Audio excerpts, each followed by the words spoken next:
হযরত মুহাম্মদ সাল্লাল্লাহু আলাইহি ওয়াসাল্লাম এই ঘটনাটি হযরত মূসা আলাইহিস সালামের জবানার। যখন হযরত মূসা আলাইহিস সালাম আল্লাহর বাণী তার গোত্রের মাঝে ছড়িয়ে দিচ্ছিলেন, একদিন হযরত মূসা আলাইহিস সালাম আল্লাহর সাথে কথা বলছিলেন। হারিসা নামক সাপটি তখন সে তুর পাহাড়ের কাছে ছিল। এমন সময় মহান আল্লাহ তাআলা হযরত মূসা আলাইহিস সালামকে বললেন, হে মূসা, শুনে রাখো, আমি তোমাকে পছন্দ করেছি এবং তোমাকে যেমন প্রেরণ করেছি এমন আমি তোমার পরেও আরো অনেক নবী ও রাসূল প্রেরণ করব। কিন্তু শেষ যুগে আমি একজন নবী প্রেরণ করব যার নাম হবে আহমদ। তখন মূসা আলাইহিস সালাম আল্লাহ রাব্বুল আলামিনকে জিজ্ঞাসা করলেন, ইয়া রাব্বুল আলামিন, আপনার নবী এবং তার উম্মতরা কেমন হবে? তখন মহান আল্লাহ রাব্বুল আলামিন বললেন, সে হবে দয়া ও করুণার উৎস। সে কেবল মানুষের জন্য নয়, বরঞ্চ জিন জাতি এবং সমস্ত সৃষ্টিকুলের জন্য সে হবে রাহমত স্বরূপ। তার উম্মত আমল কম করবে, কিন্তু আমলের অপেক্ষায় তারা সওয়াব বেশি পাবে। সে আমার শেষ বাণী পবিত্র কোরআনুল কারীম নিয়ে আসবে। এবং মহান আল্লাহ রাব্বুল আলামিন আরও বললেন, সেই নবীর প্রতি যে ঈমান আনবে তাকে আমি মুক্তি দেব, তাকে যে ভালোবাসবে সেই ব্যক্তিকেও আমি মুক্তি দেব। গোপনে গোপনে এই মহা সংলাপটি শুনে হারেসা সাপটির মনে একটি আশার আলো জেগে উঠল। সে মনে মনে ভাবতে লাগলো, যেই নবীকে মহান আল্লাহ রাব্বুল আলামিন এতটা ভালোবাসেন, সেই নবীর মুখ দিয়ে যদি আমি ক্ষমা প্রার্থনা করে দোয়া চাইতে পারি, তাহলে অবশ্যই মহান আল্লাহ রাব্বুল আলামিন আমাকে ক্ষমা করে দিতে পারেন। পরের দিন সকালবেলা মূসা আলাইহিস সালামের সাথে সেই হারেসা সাপটির দেখা হলো। সেই হারেসা সাপটি তখন হযরত মূসা আলাইহিস সালামকে বলল, হে মূসা আলাইহিস সালাম, আমি হারেসা বলছি, আমি একটি সাপ, আপনি পিছনে ফিরে দয়া করে নিচের দিকে তাকান। অতঃপর মূসা আলাইহিস সালাম হাঁটায় অবস্থায় দাঁড়িয়ে গেলেন এবং সে পিছনে ফিরে নিচের দিকে তাকালেন। তখন তিনি দেখতে পেলেন সেই হারেসা সাপটি তাকে ডাকছে। তখন সেই হারেসা সাপটি মৃদু আওয়াজে বলতে লাগলো, ইয়া রাসূলুল্লাহ, হে আল্লাহর নবী, আমি আপনার কাছে একটি অনুরোধ নিয়ে এসেছি। আমি শুনেছি শেষ যুগে একজন নবী আসবেন, তার নাম হবে আহমদ এবং সে দুনিয়ার শেষ নবী হবেন। হে মূসা আলাইহিস সালাম, আল্লাহর নবী, আমি তার সান্নিধ্য অর্জন করতে চাই। আপনি দয়া করে মহান আল্লাহ রাব্বুল আলামিনের কাছে আমার হায়াত দীর্ঘ করার জন্য একটু দোয়া করুন, আমি যেন সেই নবীর যুগ পর্যন্ত বেঁচে থাকতে পারি এবং তার সান্নিধ্য অর্জন করতে পারি। তখন মূসা আলাইহিস সালাম সাপটির কাকুতি শুনে মহান আল্লাহ রাব্বুল আলামিনের কাছে প্রার্থনা করলেন এবং সাথে সাথে আল্লাহর কাছে দোয়াটি কবুল করিয়ে নিলেন এবং সাপটিকে বললেন, হে হারেসা, তুমি অমুক জঙ্গলে যাও এবং সেই নবীর যুগ পর্যন্ত তুমি সেখানে অবস্থান করবে। তুমি আজকে রাতেই ঘুমিয়ে পড়বে, আল্লাহর রহমতে তুমি তার যুগ পর্যন্ত বেঁচে থাকবে এবং ঘুমন্ত অবস্থাতেই থাকবে। মনে রাখবে, যেই যুগে তোমার ঘুম ভাঙবে সেই যুগই হবে শেষ নবী অর্থাৎ নবী আহম্মদের যুগ। তখন সেই হারেসা সাপটি মূসা নবীর কথা মতোই সেই জঙ্গলে গিয়ে গুহার ভিতরে একটি গর্তের মাঝে ঘুমিয়ে পড়ল। বছরের পর বছর কেটে গেল, যুগ বদলায়, রাজা বদলায়, মূসা আলাইহিস সালামের যুগও চলে যায়। তারপরে অনেক নবী আসেন এবং তারাও চলে যান। এক পর্যায়ে হযরত মুহাম্মদ সাল্লাল্লাহু আলাইহি ওয়াসাল্লাম জন্ম নেন এবং তিনি ধীরে ধীরে বড় হতে থাকেন। তার শৈশব কৈশব সবকিছু পেরিয়ে তিনি যুবক বয়সে নবুয়ত লাভ করেন। ঠিক সেই সময়ে জঙ্গলের গভীরে থাকা সেই টিলারের মধ্যে হারেসা নামক সেই ঘুমন্ত সাপটির ঘুম ভেঙে যায়। মনে হচ্ছিল কেউ যেন তাকে ডেকে তুলেছে। তার হৃদয়ে ভরে যায়, অন্তরে জেগে ওঠে এক অদ্ভুত অনুভূতি। তার প্রিয় নবী হযরত মুহাম্মদ সাল্লাল্লাহু আলাইহি সাল্লাম এই দুনিয়াতে চলে এসেছে, কিন্তু সে জানে না প্রাণ প্রিয় রাসূলুল্লাহ সাল্লাল্লাহু আলাইহি সাল্লাম কোথায় থাকেন। শুধু এইটুকু জানেন, তিনি জন্ম নেবেন মক্কা নগরীতে। কিন্তু হারেসা সাপটি আর দেরি করল না, শুরু করলো দীর্ঘ এক যাত্রার পথ। মরুভূমির উত্তপ্ত বালুকে বেরিয়ে পাহাড়ের ঢাল বেয়ে চলতে লাগলো সেই হারেসা সাপটি। এভাবেই অতিবাহিত হয়ে চলে যায় প্রায় 6 মাস। হারেসা সাপটি তার বুকের ওপর ভর করে কাঙ্ক্ষিত সেই আরবে মক্কায় পৌঁছে যায়। ক্লান্ত, ক্ষীণ ও হিমাশিত দেহ নিয়ে সে এক রাতে ঢুকে পড়ে মক্কার অলিগলিতে। সে শুধু জানতো নবীজি সাল্লাল্লাহু আলাইহি সাল্লাম এখানে কোথাও রয়েছে, কিন্তু কোন স্থানে রয়েছে, কোন ঘরে রয়েছে তা হারেসা সাপটি জানতোই না। সেই রাতভর নবীজি করিম সাল্লাল্লাহু আলাইহি সাল্লামকে খুঁজতে খুঁজতে এক পর্যায়ে হারেসা সাপটি খুবই ক্লান্ত হয়ে যায়। সে সেই সময় আবু জাহেলের বাড়ির সামনে গিয়ে পড়ে। অনাহারে সফর করতে করতে হারেসা সাপটি ক্লান্ত হয়ে পড়ে। তাই আবু জাহেলের বাড়ির সামনে যখন পৌঁছায়, সে আর তখন চলতে পারে না। তখন সে বিশ্রাম নেওয়ার সিদ্ধান্ত নেয় এবং সেখানেই সেই হারেসা সাপটি ঘুম পড়ে। পরের দিন সকালবেলা যখন আবু জাহেল ঘর থেকে বের হয়, তখন সে দেখতে পায় তার ঘরের সামনে একটি সাপ ঘুমিয়ে আছে। সেই সাপটিকে দেখে আবু জাহেল প্রচন্ড রেগে যায়। আবু জাহেল তখন সাপটিকে আক্রমণাত্মক মনে করে সাপটিকে একটি লাঠি নিয়ে মারতে যায়, কিন্তু হঠাৎ করে ঘটে যায় এক অদ্ভুত ঘটনা। হঠাৎ করে সাপটি আবু জাহেলকে দেখে বলতে শুরু করে এবং সে আবু জাহেলকে দেখে বলতে থাকে, হে আল্লাহর বান্দা, আমার গায়ে কোনো আঘাত করো না। আমি এসেছি বিশ্বনবী হজরত মুহাম্মদ সাল্লাল্লাহু আলাইহি ওয়াসাল্লামের সাথে সাক্ষাৎ করতে। আমি মুসার যুগে জন্মগ্রহণ করেছি এবং তার দোয়া নিয়ে হায়াত পেয়ে আমি আজও বেঁচে আছি। আমি হজরত মুহাম্মদ সাল্লাল্লাহু আলাইহি ওয়াসাল্লামের সাথে দেখা করে আমি আবার এখান থেকে চলে যাব। আমি তোমার কোনো ক্ষতি করতে আসিনি, দয়া করে তুমি আমার কোনো ক্ষতি করো না। সাপটি কথা বলছে দেখে আবু জাহেল অত্যন্ত আশ্চর্য হয়ে যায়, কিন্তু মুহাম্মদের নাম শুনে সেই রেগে লাল হয়ে যায় এবং তেলে বেগুন এসে জ্বলতে থাকে। চিৎকার দিয়ে তার স্ত্রীকে ডেকে বলে, ও হে মোজালিদা, তুমি কোথায়? দেখো, মুহাম্মদ আমাকে মারার জন্য একটি সাপ পাঠিয়েছে। এটি একটি জাদুকরী সাপ, সে মানুষের মতো কথাও বলতে পারে। তার স্ত্রী ঘর থেকে বের হয়ে দেখলো আসলেই আবু জাহেল ঠিকই বলছে, সাপটি কথা বলতে পারে এবং মুখে মুহাম্মদ নবীর নাম নিচ্ছে। মুজালিদা একজন সৎ নারী ছিলেন। সে ইসলামের প্রতি পৃষ্ঠপোষণ না করলেও ইসলামের প্রতি যথাযথ শ্রদ্ধা রাখতেন, কিন্তু আবু জাহেলের জন্য সে মুখ দিয়ে কখনো শ্রদ্ধা প্রকাশ করতেও পারতেন না। সে সেই সময় আবু জাহেলকে সাপটিকে মারতে নিষেধ করেন, কিন্তু আবু জাহেল তার কোনো কথা না শুনে ক্ষিপ্ত হয়ে ওঠে এবং রাগী কণ্ঠে বলতে থাকে, ওহে জাদুকরী সাপ, তোকে নিশ্চয়ই মুহাম্মদ পাঠিয়েছে আমাকে মারার জন্য। তোকে আমার হাত থেকে কেউ রক্ষা করতে পারবে না। আজকে আমি তোকে মেরেই ফেলবো। এই বলে সাপটির গায়ে আঘাত করতে থাকে। তখন হারেসা সাপটি চিৎকার করতে থাকে, কিন্তু নিষ্ঠুর আবু জাহেল তাকে আর মুক্তি দেয় না। কিন্তু সাপটি এত আঘাত সয়েও কোনো আক্রমণ করে না, সে ছোবলও তোলে না, শুধু আকুতি মিনতি করে বলতে থাকে, হে আল্লাহর বান্দা, আমাকে ছেড়ে দাও। আমি তো তোমার কোনো ক্ষতি করব না। আমি শুধু হজরত মুহাম্মদ সাল্লাল্লাহু আলাইহি সাল্লামের সাথে দেখা করে চলে যাব। কিন্তু নিষ্ঠুর আবু জাহেল তার কোনো কথাই শোনে না। সাপটিকে এক পর্যায়ে মারতে মারতে আদা মরা করে একটি খাঁচার মধ্যে বন্দী করে রাখে। খাঁচায় বন্দী থাকা অবস্থায় সাপটি কান্না করতে থাকে এবং মহান আল্লাহ রব্বুল আলামিনের কাছে আর্তনাদ করতে থাকে। তখন সেই হারেসা সাপটি আল্লাহর কাছে বলে, হে আর রব্বুল আলামিন, আপনি আমাকে মৃত্যু দিন, আমার কোনো আফসোস নেই, কিন্তু মৃত্যুর আগে একবার হলেও আমি আপনার হাবিবের সাথে দেখা করতে চাই। রাতের বেলায় আবু জাহেলের ঘরে প্রদীপ জ্বলছে নিবু নিবু করে। মোজালিলা কম্পিত কণ্ঠে আবু জাহেলকে তখন বলতে লাগলো, হে উমাইর ইবনে হিশাম, আপনি এই সাপটিকে কি করতে চান? ও তো আপনার কোনো ক্ষতি করেনি, এত মেরেছেন তাও তো আপনাকে কোনো আক্রমণ করতে আসেনি, ওকে ছেড়ে দিলেও তো পারতেন। মোজালিদার এই কথা শুনে নিষ্ঠুর আবু জাহেল অনেক রেগে গেল, তার গালে একটি সাথে সাথে চড় মারল এবং তখন মোজালিদাকে বলল, পাগল হয়ে গেছো তুমি? ও মোহাম্মদের নাম নিয়েছে, নিশ্চয়ই মোহাম্মদ ওকে জাদু করে পাঠিয়েছে, তাই সাপ হয়ে ও কথা বলতে পারছে, আর আমি ওকে কখনোই ছেড়ে দিব না, আমি এর প্রতিশোধ অবশ্যই নিব। এভাবেই তর্ক বিতর্ক করে তারা এক পর্যায়ে ঘুমিয়ে পড়ে। কিন্তু মোজালিদার অন্তর ছিল অনেকটাই নরম, তার মনে ছিল অনেক মায়া, সে সহ্য করতে পারল না। গভীর রাতে সে ঘর থেকে বের হয়ে গেল। সেই সাপটিকে মুক্ত করার আশায় সে এক পর্যায়ে সাপের খাঁচাটির কাছে গেল। অন্যদিকে মুজালিদার ঘর থেকে বের হওয়ার পরপরই নিষ্ঠুর আবু জাহেলের ঘুম ভেঙে যায়। আবু জাহেলের পাশে মুজালিদকে না দেখতে পেয়ে আবু জাহেল এক পর্যায়ে ভাবতে থাকে, নিশ্চয়ই সেই সাপটিকে ও ছাড়তে গিয়েছে। তাই আবু জাহেল আর দেরি না করে ঘর থেকে বের হয়ে যায়। মুজালিদা যখনই সেই সাপের কাছে যাবেন তাকে মুক্ত করার জন্য, তখনই মুজালিদা দেখতে পেল আবু জাহেল ঘর থেকে বের হচ্ছে।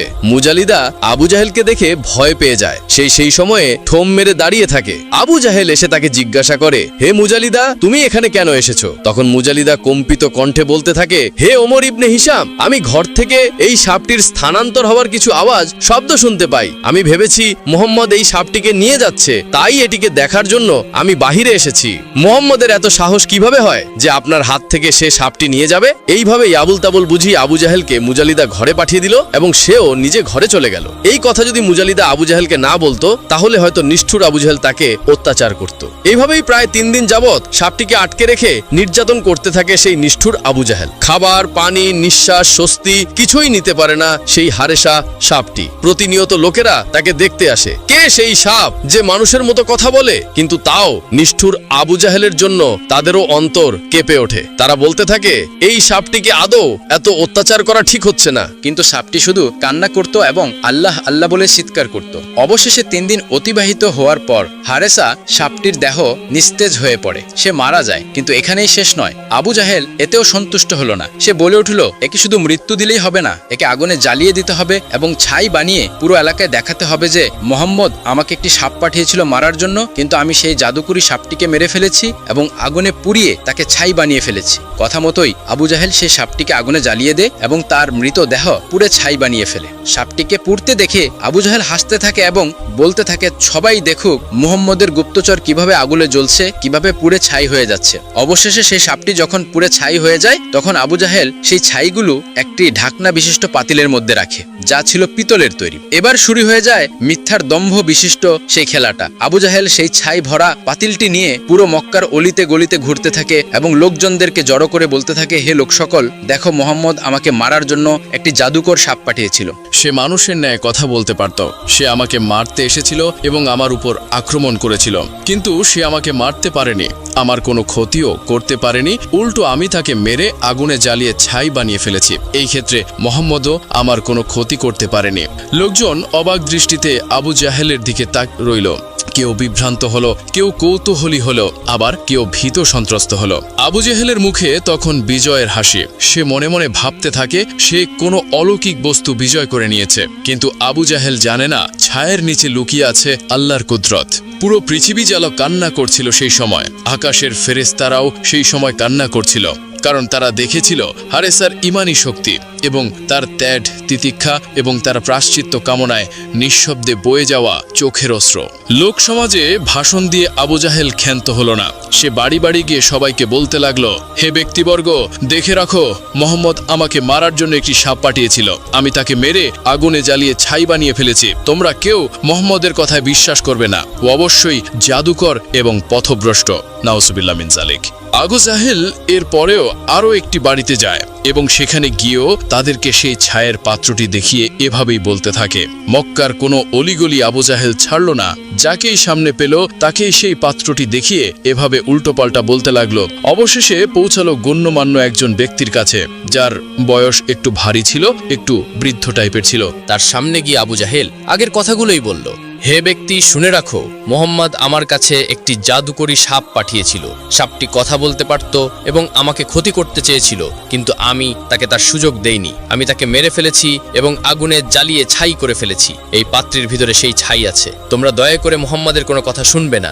আবু জাহেলের কথা শুনে সেই লোকটি বলতে লাগলো, হে উমর ইবনে হিশাম, তোমার এই ক্ষেত্রে লজ্জা হওয়া উচিত। সাপটি কথা বলতে পারত কিনা আমি জানি না, কিন্তু তুমি একটি অবলা প্রাণীর উপর অত্যাচার করেছো। নৃশংসভাবে তাকে আগুনে পুড়িয়ে তুমি ছাই বানিয়ে ফেলেছো, আবার এত বড় বড় কথা বলছো। অবশ্যই তোমার এই ক্ষেত্রে লজ্জা হওয়া উচিত। তুমি মোহাম্মদের কাছে যাও এবং তাকে গিয়ে জিজ্ঞাসা করো সে আসলেই এই সাপটিকে তোমার কাছে পাঠিয়েছিল কিনা। আবু জাহেল তার কথার উত্তর দিল, আচ্ছা ঠিক আছে, কালকে সকালেই আমি মোহাম্মদের সাথে দেখা করব।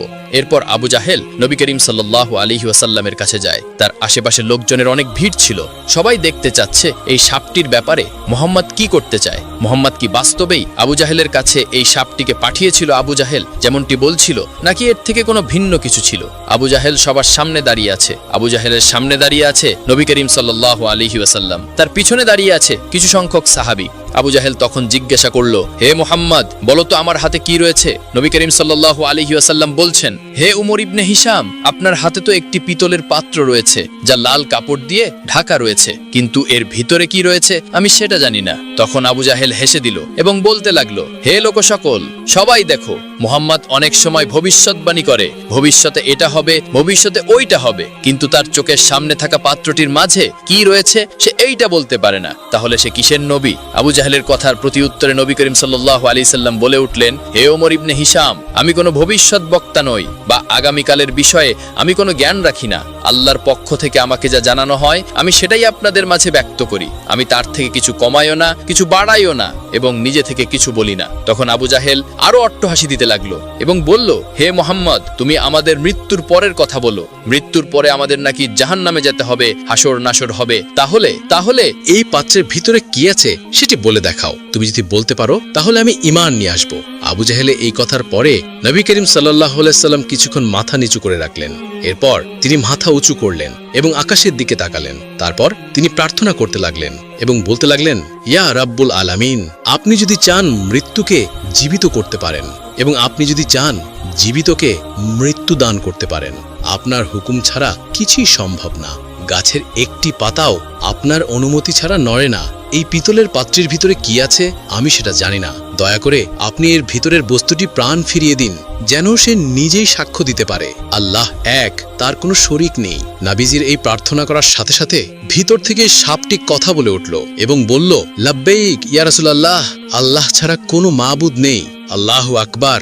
এই কথা বলার সাথে সাথেই আবু জাহেল ভয় পেয়ে যায় এবং সেই পাত্রটি হাত থেকে ফেলে দেয়। সঙ্গে সঙ্গে তার মুখ খুলে যায় এবং সাপটি বের হয়ে আসে। তখন সাপটি নবীজিকে দেখে কান্না করে ফেলে, তার চোখের কোণে অশ্রু চিকচিক করতে থাকে এবং তখন নবীজিকে দেখে বলতে থাকে, ইয়া রাসূলুল্লাহ, আমি সাক্ষ্য দিচ্ছি আপনি আল্লাহ তাআলার বান্দা এবং তার প্রেরিত রাসূল, আল্লাহ তাআলার কোনো শরিক নেই। অন্যদিকে আবু জাহেল চিৎকার করে উঠে এবং বলতে থাকে, হে মুহাম্মদ, এটা নিশ্চয় তোমার জাদু, পাত্রের ভিতরে এই সাপটি ছায় অবস্থায় ছিল, আমি নিজের হাতে একে আগুনে পুড়িয়েছি, নিশ্চয় তুমি জাদু করে একে ফিরিয়ে এনেছো, অবশ্যই তুমি একটি প্রকাশ্য জাদুকর। আবু জাহেলের কথার প্রতিউত্তর সাপটি নিজেই দিল এবং সাপটি তখন আবু জাহেলকে বলল, হে ওমর ইবনে হিশাম, শুনে রাখো, আল্লাহ রাব্বুল আলামিন নিজেই আমার প্রাণ ফিরিয়ে দিয়েছেন। এক্ষেত্রে মুহাম্মদ সাল্লাল্লাহু আলাইহি ওয়াসাল্লামের কোনো হাত নেই, তিনি শুধু দোয়া করেছেন, অবশ্যই তিনি জাদুকরী নন। আশেপাশের লোকেরা চিৎকার দিয়ে বলে উঠল, আল্লাহু আকবার, এটা নিশ্চয়ই কোনো জাদু নয়, এটা আল্লাহ রাব্বুল আলামিনের প্রকাশ্য কুদরত। তখন নবী করিম সাল্লাল্লাহু আলাইহি ওয়াসাল্লাম সাপটিকে জিজ্ঞাসা করলেন, হে সাপ, তোমার নাম কি?